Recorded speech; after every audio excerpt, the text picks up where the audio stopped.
Good morning, all the children of class 7. I welcome you after your summer holidays. Children, in this lecture, we are going to take the chapter 1 of moral science. I think this is the first lecture of moral science. So, today we are going to take chapter 1, God our eternal guide. So, before starting the chapter, let us do one prayer. Let us start our class with a prayer. This is the prayer. Oh God, thank you for making my life happy and cheerful. Thank you for all the gifts you have given me. And thank you for this beautiful world, for strength and for knowledge that helps me to move on the right path. So, children, as we see the things around us, the question arises in our mind, who has made them? If we see a house, what we say? Carpenter has built it. If we see windows and door, we say carpenter has made them. If we see mothers serving you delicious food, so what we say? Mother has cooked it for us. Similarly, if we see a beautiful nature around us, what we say? God has made it. So children, God is the prime reason for the existence on earth. We are existing on the earth because of the presence of God. He is the ultimate answer to our unlimited questions. Sometimes the question arises in our mind, who is God? Why is he hidden? If he really exists, then why we can't see him? Why we can't hear him? If he is present, why he doesn't come in front of us? Why we can't touch God? Why we can't see God? How God looks? Many type of question arises in our mind. But if you put all these questions together in your heart, you will definitely get the answer that God is our heavenly Father. He is always with us in our happiness and sorrow. No matter whether we believe in His existence or not, whether we thank or pray to Him or not, He is always with us. He always shows us the correct path. He always helps us because God treats us just like children, and He always shower His blessings on us. Sometimes we feel why God is not helping us, why we are in sorrow, why God has given such difficult time to us. But these are the plans of God. So we should not feel depressed. Whatever God is giving us, whatever God has given us, we should be happy with that. So I am going to tell you one story. That story is already given in your book. This story is about Kumar Das and the snake. Kumar Das was a crippled boy. Crippled means who cannot move his hand or his feet. So when he was having his brother and sisters, when brother and sister ran about and play, he used to simply graze at them.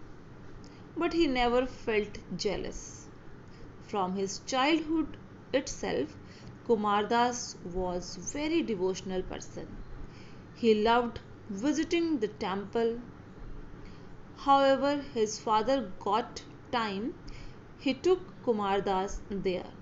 Kumar Das listened to the bhajans and kirtans performed in the temple. For a brief period, he used to forget all his sorrow. One day, in the temple, he was waiting for his father to come and take him home. Suddenly, he heard a hissing sound and saw a snake. He was scared as nobody was there. After the morning prayer, everyone had left the temple. Even the priest has gone to the neighboring village to perform some rituals. The snake started crawling towards him. Kumar Das became very nervous.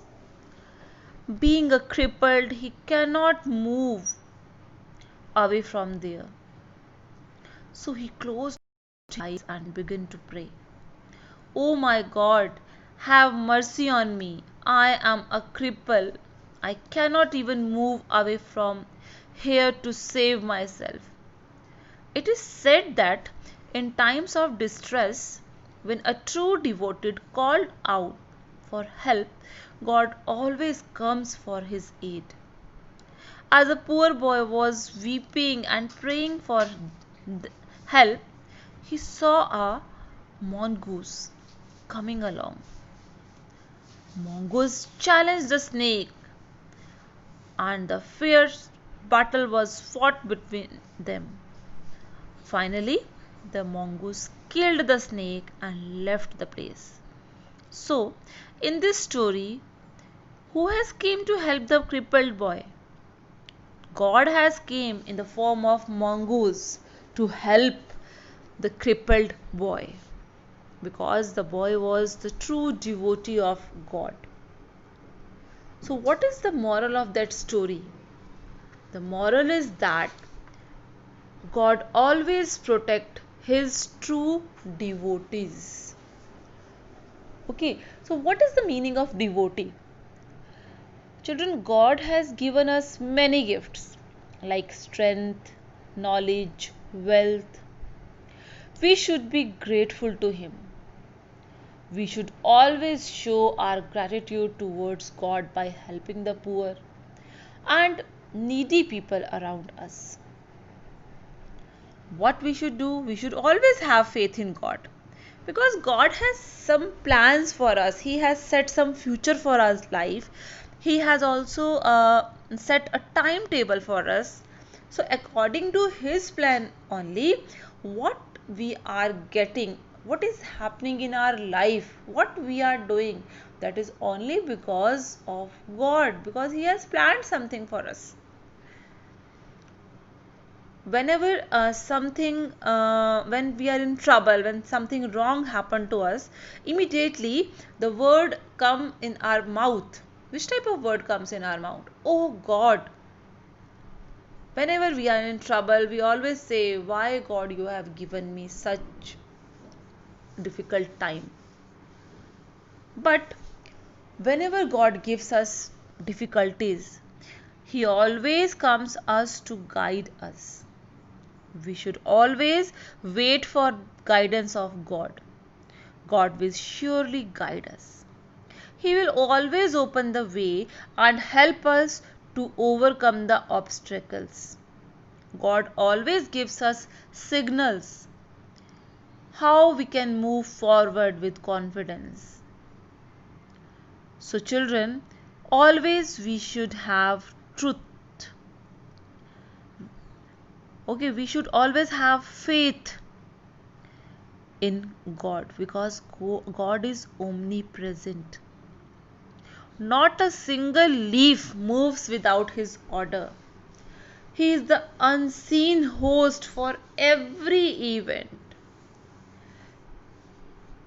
His presence is everywhere. So what we have to do, what we can do to get that love from God? Always do the right things. Always do the good things. Help the poor, be gentle, be polite, help others, share your things. These are the good habits. Always try to have the habits, good habits.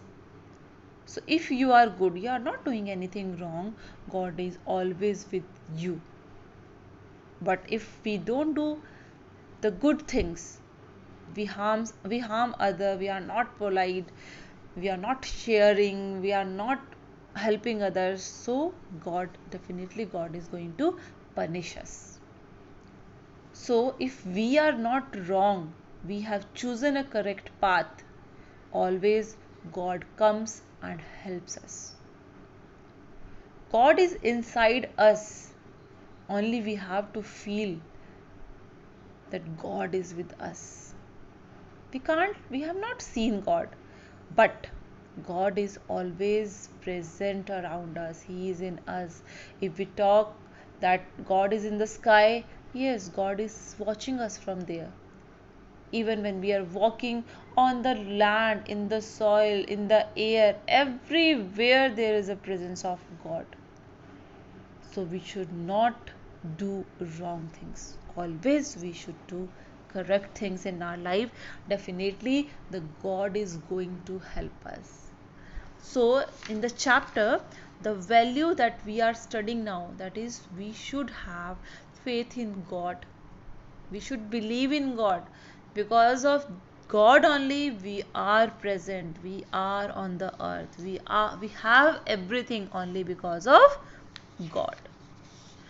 Now, in your chapter, so as to get guidance, you should follow these principles. Some principles they have given in the last of the chapter. You can see in your book on page number 8. Follow what is clearly revealed. You must move on the right path and perform good deeds. What we have to do, children? Always we have to move on a right path. Always we should perform good deeds. God has already set some principles for us. So, follow, like, always do the good things, and follow like the relationships at home, at attitude towards other, and virtue to develop a good character. We should move in accordance with the will of God. God definitely guides us.